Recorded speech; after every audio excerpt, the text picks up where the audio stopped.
Welcome AJ maths 5th சாப்டரில் நேர்கோட்டின் சமன்பாடுன்னு ஒரு exercise இருக்குது. அதுக்கு ஒரு 10 ஃபார்முலா உண்டு. அதை உங்களுக்கு அரேஞ்ச் பண்ணி தரேன்.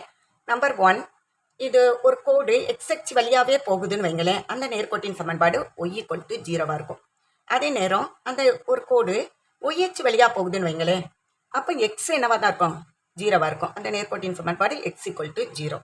அடுத்து இங்கே பாருங்கள், எக்ஸ்க்கு இணையாக ஒரு கோடு போட்டிருக்கோம்.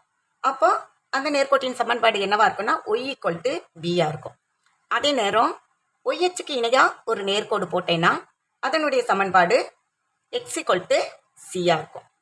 அடுத்து பாருங்க, m கொடுத்துட்டாங்க. mங்கிறது சாய்வு, y வெட்டு துண்டு c ரெண்டு கொடுத்தாங்கன்னா நேர்கோட்டின் சமன்பாடு y = mx + c. அதே நேரம் சாய்வு கொடுத்துட்டாங்க, x வெட்டு துண்டு அதை dன்னு வச்சுக்கிறோம்.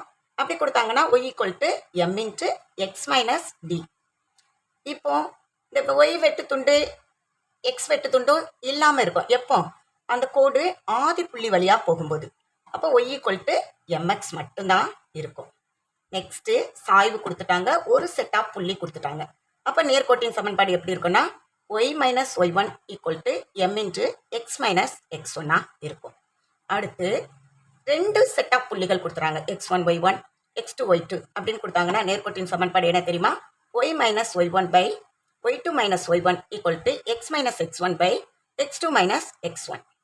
இங்கே பாருங்கள், எக்ஸ் வெட்டு துண்டை ஏன்னு எடுத்துக்கிறோம், ஒய் வெட்டு துண்டு பின்னு எடுத்துக்கிட்டோம்னா நேர்கோட்டின் சமன்பாடு எப்படி இருக்குன்னா x/a + y/b = 1 இருக்கும்.